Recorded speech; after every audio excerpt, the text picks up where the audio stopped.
और अब वक्त है हमारे चुनाव स्पेशल शो 2024 का अंक गणित का और आज का नंबर है 20 करोड़। ये नंबर देश की मुस्लिम आबादी का है और इस अंक गणित की सियासी कहानी क्या है? भारत का मुस्लिम वोटर किसे वोट देता है?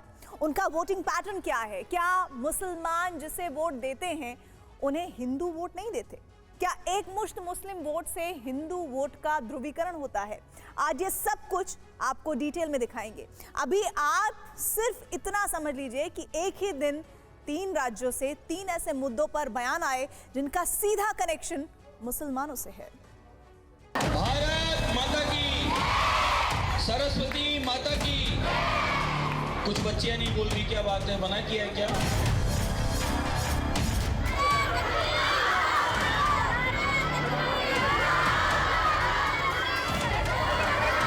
ठीक है, ड्रेस कोड होना चाहिए ना, क्यों नहीं होना चाहिए? स्कूल ड्रेस क्या है उसी में आवे।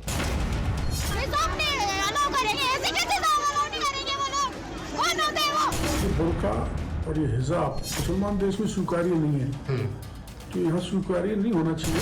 इन्हें नमाज कबूल नहीं है, इन्हें हिजाब कबूल नहीं है, आखिर चाहती क्या? ऊट पटांग कपड़े ड्रेस पहन करके स्कूल में आना मेरे हिसाब से न्यायोचित नहीं। तो अगर कोई सिख बच्चा आता है तो अपने सर पे पगड़ी बांधता है, तो क्या आप उसकी पगड़ी उतार देंगे? 3 मुद्दे 3 किरदार।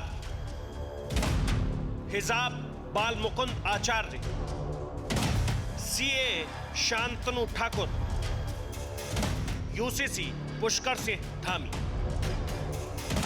एक विधायक, दूसरे केंद्रीय मंत्री, तीसरे मुख्यमंत्री। बीजेपी के ये तीनों नेता सुर्खियों में हैं। तीनों की बातें आपको एक एक कर सुनाएंगे। सबसे पहले जानना यह जरूरी है कि क्या हिजाब, सीए और यूसीसी के मुद्दे पर बीजेपी नेताओं के बयान का 2024 के चुनाव से कोई कनेक्शन है? क्या इस बयानबाजी का रिश्ता देश की 20 करोड़ मुस्लिम आबादी से है? बाबा माफी मांगेगा। इन सवालों के जवाब आपको बताएं उससे पहले आप जयपुर की यह तस्वीर देखिए, जहां 29 जनवरी को हिजाब पहनी ये लड़कियां सड़क पर उतर आई जयपुर के सुभाष चौक थाने का घेराव किया।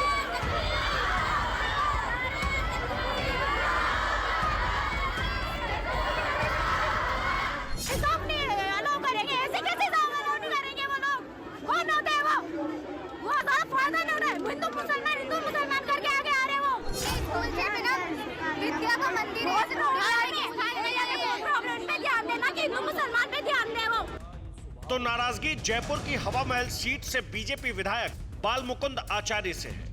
मामला 27 जनवरी का है, जब विधायक एक सरकारी स्कूल में गए थे। स्कूल में बाल मुकुंद आचार्य ने ऐसा क्या किया कि कुछ लड़कियां नाराज हो गई, वो भी देखिए। सरस्वती माता की। कुछ बच्चियां नहीं बोल रही, क्या बात है? मना किया है क्या? भारत माता की, सरस्वती माता की, सरस्वती माता की। विधायक के मुताबिक कुछ लड़कियों ने नारे नहीं लगाए, जयकारे नहीं लगाए, भारत माता की, बल्कि उन लड़कियों के अनुसार विधायक ने उनकी पोशाक पर सवाल उठाए, हिजाब पहनने पर ऐतराज जताया, जिससे खफा होकर ये लड़कियां और उनके घर वाले थाने का घेराव करने पहुंच गए। विधायक पर एफआईआर की मांग करने लगे। मामला सड़क से लेकर सदन तक गूंजा। कांग्रेस विधायक रफीक खान ने हिजाब के मुद्दे को विधानसभा में उठाया। गणतंत्र दिवस पे स्कूल में जाते हैं, गंगापुर स्कूल में बोलते हैं कि यहाँ हिजाब पे पाबंदी है, यहाँ हिजाब लगा के नहीं आओगे। मैं पूछना चाहता हूँ किस हैसियत से जाते हैं? क्या संविधान लागू हुआ उसी दिन संविधान का उल्लंघन करते हो? चिरंजीवी को बोलना था, विषय पे बोलिए, माननीय सदस्य विषय पे बोलिए। अब इस पर विधायक बाल मुकुंद आचार्य का क्या कहना है, उसे भी सुनिए। जिस प्रकार के कुछ लोग राजनीति करने वाले लोग, उनको हर कार्य में राजनीति दिखती है, उन लोगों का ये स्वभाव हो गया है कि बिना बात की बात बनाकर और इस प्रकार की करना, लेकिन बातों से कतई फर्क नहीं पड़ता। मेरा सवाल बिल्कुल वाजिब है। जब स्कूल सरकारी विद्यालय का अपना एक ड्रेस कोड बना हुआ है, नियम बना हुआ है, उस अनुरूप सारा अध्ययन हो रहा है, उस अनुरूप वहाँ नियम कायदा है। स्कूल होता किस लिए? फिर नियम सिखाने के लिए। बाल मुकुंद आचार्य हिजाब समर्थकों से पूछ रहे हैं कि अगर दूसरी लड़कियां भी लहंगा चुन्नी पहनकर आने लगेंगी तो ड्रेस कोड का क्या होगा, स्कूल कैसे चलेगा। ये तो हुई विधायक की बात, हिजाब वाली लड़कियों की बात, लेकिन राजस्थान की सरकार सरकारी स्कूल में हिजाब पर क्या सोचती है, इसे जान लेना भी बहुत जरूरी है। विद्यालयों का ड्रेस कोड होता है, जो विद्यार्थी होगा उन सबको ड्रेस कोड मानना पड़ेगा और जैसी ड्रेस सरकार ने तय की हुई है उसको पहनना पड़ेगा, अन्य तो विद्यालय में से वंचित किया जा सकता है। इतना ही नहीं, जयपुर के सरकारी स्कूल में जो हालात पैदा हुए, राज्य के शिक्षा मंत्री ने उसकी जांच भी कराने की बात कही। राजस्थान में हिजाब बैन के मसले को लेकर भजनलाल सरकार अब एक्शन में दिख रही है। शिक्षा मंत्री मदन दिलावर ने अपने विभाग से दूसरे राज्यों में हिजाब बैन का स्टेटस क्या है और साथ साथ हिजाब बैन का राजस्थान पे क्या प्रभाव पड़ेगा, इसके ऊपर एक रिपोर्ट मांगी है। राजनीति में हिजाब का मामला इतना गर्म है कि सरकार और विपक्ष का टकराव चरम पर है। हमारे देश में महिलाओं का सम्मान इस कदर करा जाता है कि वो अदब से रहें, और हम ये चाहते हैं कि चाहे किसी भी मजहब धर्म की हमारी बहन बेटियां हों, उनकी इज्जत हमारा धर्म है। लेकिन आज ये हमारी बेटियों की बात आई है तो हमें उतरना पड़ा बीच में, और इस अन्याय को हम सहन नहीं करेंगे। मैं आपको बता दूं, उन्होंने 2 दिन का समय दिया है, या तो सरकार कार्रवाई करे, नहीं फिर वो बच्चियां फिर सड़क पे बैठेंगी।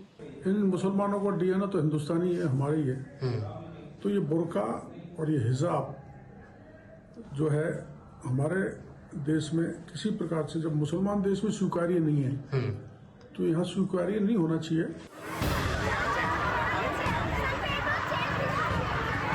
इस मुद्दे पर all India Muslim personal law board का भी पक्ष सामने आया है। कि अगर कोई मुस्लिम लड़की अपना स्कार्फ पहन के आती है, सर ढांक के आती है, तो उससे एजुकेशन में क्या बाधा है। अगर आप इसी तरह बात करना चाहते हैं तो अगर कोई सिख बच्चा आता है तो अपने सर पे पगड़ी बांधता है, तो क्या आप उसकी पगड़ी उतार देंगे। कोई हिंदू आता है तो अपने हाथ में कड़ा पहन के आता है, उसको कड़ा उतार देंगे, नहीं सब एक जैसे दिखने चाहिए। तो और बाकी यूनिफॉर्म तो सेम होता है ना भाई, शलवार हो शर्ट हो वो एक होगा, सबका एक ही होगा, स्कर्ट होगा वो सबका एक ही होगा, सिर्फ एक एडिशनल चीज ये होगी कि वो अपने सर पे स्कार्फ बांधेगी। हिजाब पर विवाद का मामला नया नहीं है। इससे पहले दिसंबर 2021 में कर्नाटक में भी इसे लेकर खूब हंगामा मचा, जमकर राजनीति हुई। बीजेपी ने तब कर्नाटक के उडुपी जिले के 6 लड़कियों को कॉलेज में दाखिल होने से इसीलिए रोक दिया था क्योंकि उनके चेहरे हिजाब से ढके हुए थे। उस वक्त की बीजेपी सरकार ने कर्नाटक में प्री यूनिवर्सिटी के अंदर पढ़ने वाली लड़कियों के लिए ड्रेस कोड को लेके एक सर्कुलर भी जारी किया था। कर्नाटक में हिजाब की पैरोकार वो लड़कियां हाईकोर्ट भी गई थी, लेकिन अदालत ने राज्य सरकार के आदेश को बरकरार रखा। हाईकोर्ट के इस फैसले को सुप्रीम कोर्ट में भी चुनौती दी गई। अभी हाल ही में कर्नाटक में इसे लेकर सियासी तल्खी फिर बढ़ी, जब मुख्यमंत्री सिद्धारमैया ने हिजाब पर पाबंदी खत्म करने की वकालत की। हिजाब पर विवाद के बीच जानना यह भी जरूरी है कि इसे लेकर धर्म और संविधान क्या कहते हैं। इस्लाम के जानकारों के मुताबिक कुरान में महिलाओं के लिए किसी पोशाक का जिक्र नहीं है सिवाय शालीन कपड़े पहनने के, जबकि देश का संविधान अनुच्छेद 25 से लेकर 28 तक धर्म की स्वतंत्रता के अधिकार सहित मौलिक अधिकारों की गारंटी देता है। अनुच्छेद 25(1) के अनुसार लोक व्यवस्था, सदाचार और स्वास्थ्य तथा इस भाग के अन्य उपबंधों के अधीन रहते हुए सभी व्यक्तियों को अंतःकरण की स्वतंत्रता का और धर्म को आबाद रूप से मानने, आचरण करने और प्रचार करने का समान हक होगा। राजस्थान में हिजाब तो पश्चिम बंगाल में सीए के मुद्दे पर राजनीति तेज हो गई है। चुनाव से ठीक पहले भाजपा और विपक्षी दलों के बीच जुबानी जंग जारी है। भाजपा इसे शरणार्थियों के हित का मुद्दा बता रही है तो विपक्षी दल इसे चुनावी फायदा उठाने की कोशिश। लोकसभा चुनाव की उलटी गिनती शुरू है। फरवरी मार्च में चुनावी तारीखों का ऐलान हो सकता है।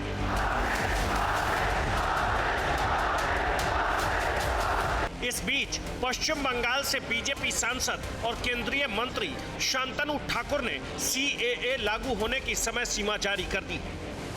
आगामी 1 सप्ताहेर मध्य भारतवर्षे सीए लागू होबे এই গ্যারান্টি আমরা আজকে এই মঞ্চ থেকে দিয়ে গেলাম। আগামী 1 সপ্তাহের মধ্যে ভারতবর্ষ পশ্চিমবঙ্গ সহ ভারতবর্ষের প্রত্যেকটা স্টেটে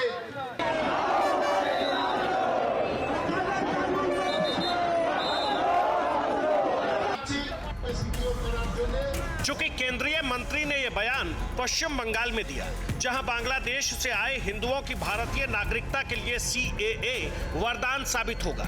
यह वर्ग बड़ा वोट समूह भी है। ऐसे में मुख्यमंत्री ममता बनर्जी से लेकर कांग्रेस तक इसके विरोध में मुखर है। এনআরসি হবে না লড়াই করেছে কারা? রাজবংশী বন্ধুরা, আপনারা তো ইতিমধ্যেই নাগরিক। নতুন করে কে একা করে চিৎকার করছে এটা ফ্যা ভোটের রাজনীতি করবার জন্য। আপনারা সবাই নাগরিক, আপনাদের সবাইকে নাগরিক হিসাবে আমরা স্বীকৃতি দিয়েছি। সমস্ত উদ্বাস্তু কলোনিকে স্থায়ী ঠিকানা দিয়ে দিয়েছি। जब चुनाव आ गए तो CAA NRC क्या चुप बैठ सकते? ध्रुवीकरण की ये सुनहरा मौका चुनाव है, चुनावी ध्रुवीकरण की सुनहरे मौका। ये चुनाव जब दरवाजा खटखटा रहे हैं तो कैसे भला CAA और NRC चुप बैठ सकते? क्या नहीं चुप बैठ सकते। इसलिए उनको बाजार में लाया जाएगा, धीरे धीरे इसको रफ्तार और बढ़ा दिया जाएगा, इसमें और गर्मजोशी दिखाया जाएगा, क्योंकि ध्रुवीकरण की राजनीति अभी जरूरी है चुनाव जीतने के लिए। CAA के मुद्दे पर देश के मुसलमान नेताओं ने क्या कहा है, आपको वो भी सुनाएंगे। अभी आप ये कानून है क्या, उसे समझ लीजिए। नागरिकता संशोधन कानून CAA दिसंबर 2019 में संसद से पारित हो चुका है। इसके मुताबिक 3 पड़ोसी देशों पाकिस्तान, बांग्लादेश और अफगानिस्तान से आए उन लोगों को भारत की नागरिकता मिल जाएगी जो दिसंबर 2014 तक प्रताड़ना का शिकार होकर भारत आए। इसमें 3 देशों के गैर मुस्लिम यानी हिंदू, सिख, बौद्ध, जैन, पारसी और ईसाई शामिल हैं। इस कानून को लेकर देश में बड़ा विवाद भी हुआ था। दिल्ली के शाहीन बाग का आंदोलन CAA के विरोध का केंद्र था। अब एक बार फिर all India Muslim personal law board ने शाहीन बाग जैसे आंदोलन की चेतावनी दी है, तो मुस्लिम नेता तौकीर रजा ने CAA को मुसलमानों पर जुल्म करार दिया है।